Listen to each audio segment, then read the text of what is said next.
ఓం నమ శివాయ శ్రీమాత్రే నమః. మిత్రులకి శ్రేయోభిలాషులకి అలాగే నన్ను ఎంతగా ఆదరిస్తున్న యూట్యూబ్ ప్రేక్షకులందరికీ కూడా పేరు పేరు ధన్యవాదాలు. ఈరోజు మనం ఒక చిన్న అద్భుతమైన ఉపాయం తెలుసుకుందాం. చాలామంది మిత్రులు మెయిల్స్లోను కాల్స్లో అడిగింది ఏంటంటే, మాకు ఈ మధ్యకాలంలో విపరీతమైన దిష్టి తగిలిందండి, దిష్టి పోవడానికి ఏదైనా చెప్పండి, తేలికైన ఉపాయం చెప్పండి, ఈ ఉపాయం చేసుకుంటే కంపల్సరీగా పోవాలి, మేము చేసుకోగలిగేదే ఉండాలి అని చాలామంది మిత్రులు అడిగారు. ఈ ఉపాయం మీ అందరికీ కూడా చాలామందికి తెలిసిన ఉపాయమే, కానీ ఎలా పనిచేస్తుంది, ఏ విధంగా చేస్తే పనిచేస్తుందో మీకు ఈరోజు నేను వివరిస్తాను. మిత్రులారా, ఈ వీడియో మీకు నచ్చినట్లయితే కనుక లైక్ చేయండి, అలాగే నా ఛానల్ సబ్స్క్రైబ్ చేసుకోండి, గంట సింబల్ని యాక్టివేట్ చేసుకోండి.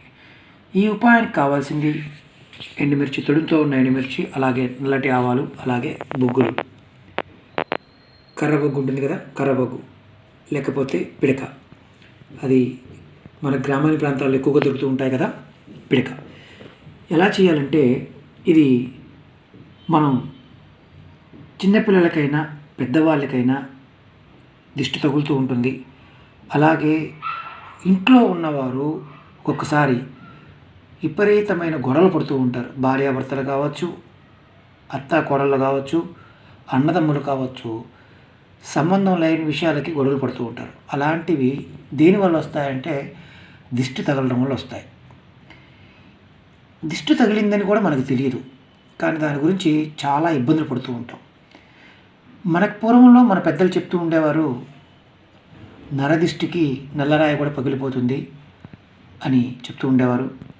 అందుకని ఖచ్చితంగా మనం రోజు మనకి ఈ విధానంలో ఉన్న విధంగా కనుక చేసుకోగలిగితే మన మీద ఉన్న దిష్టి దోషం అనేది తొలగిపోతుంది. దీనికి కావాల్సింది బొగ్గులు, ఆవాలు, మిర్చి. ఎలా చేయాలో చెప్తాను. చిన్నపిల్లలకైనా సరే పెద్దవారికైనా సరే ఇది అద్భుతంగా పనిచేస్తుంది. ఇది చేసే టైం కూడా రాత్రి టైంలో చేయాలి.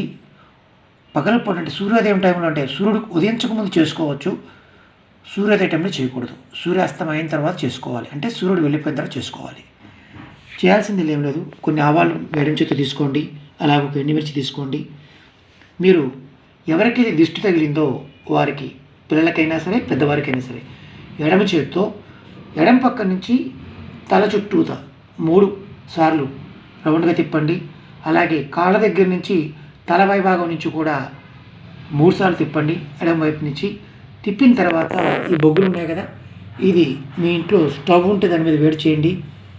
మీ బాల్కనీలో కానీ మీ ఇంట్లో మాత్రం ఈ ఆవాలని మిర్చిని వేయమాకండి. మీ బాల్కనీలో బయట పక్కన అవకాశం ఉంటే అక్కడ ఒక మిర్చి, ఒక తుడి ఉన్న మిర్చి మాత్రం తీసుకోండి. ఆవాలు కొద్దిగా ఆవాలు తీసుకోండి. చక్కగా ఈ వేడి చేసి వాటి మీద వేయండి. ఇది చేస్తున్నప్పుడు ఎవరు కూడా, అంటే మన ఇంట్లో కుటుంబ సభ్యులు 4 ఉన్నారనుకోండి, 4 ఒక దగ్గర ఉండకూడదు. చేసేవారిని సపరేట్గా పక్కన కూర్చోబెట్టి చెయ్యాలి. అలా చేయటం వల్ల ఖచ్చితంగా పనిచేస్తుంది. ఇది మంగళవారం నాడు, ఆదివారం నాడు చేసుకుంటే అద్భుతమైన ఫలితాలు వస్తాయి. అంటే ఎలా అంటే, ఓ మంగళవారం చేశారనుకోండి, మళ్ళీ ఆదివారం చేయండి, మళ్ళీ మంగళవారం చేయండి, మళ్ళీ ఆదివారం చేయండి. అలా 4 సార్లు 4 రోజులు చేయటం వల్ల ఖచ్చితంగా మీకు తగిలిన దిష్టి పోతుంది. మీ ఇంట్లో పెద్దవారు ఉంటే వారితో చేయించుకోండి, చిన్నపిల్లలతో మాత్రం తీయించుకోమాకండి. ఎందుకంటే పెద్దవారితోనే చేసుకోవాలి. భర్తకి భార్య చేయొచ్చు, భార్యకి భర్త చేయొచ్చు, అలాగే పిల్లలకి తండ్రి చేయొచ్చు, తల్లి కూడా చేయవచ్చు. కొంతమందికి లేనిపోయిన అనుమానాలు వస్తూ ఉంటాయి. కొంత చేయకూడదేమో కదండి అని అడుగుతూ ఉంటారు. అనుమానాలు పక్క పెట్టండి, శాస్త్రంలో ఉన్నది మాత్రం చూడడానికి ప్రయత్నం చేస్తున్నాను నేను. అలాగే మీరు గుర్తుంచుకోవాల్సింది ఏంటంటే, ఇది ఏదైతే బొగ్గులు మనం వేడి చేసాం కదా, ఈ మిర్చిను అలాగే ఆవాలు వేసాం కదా, వీటిని మిగిలిపోయిన వాటిని ఏం చేయాలి అనుమానం వస్తుంది. చక్కగా డస్ట్బిన్లో పడేయండి. డస్ట్బిన్లో పడేసి ఉదయాన్నే పక్కనే ఉన్న డస్ట్లో పడేయండి. ఇలా చేస్తూ ఉంటే, లేదనుకోండి మనకి దగ్గర డ్రైనేజ్ అని ఉందనుకోండి, ఎక్కడన్నా అందుట్లో పారేయండి.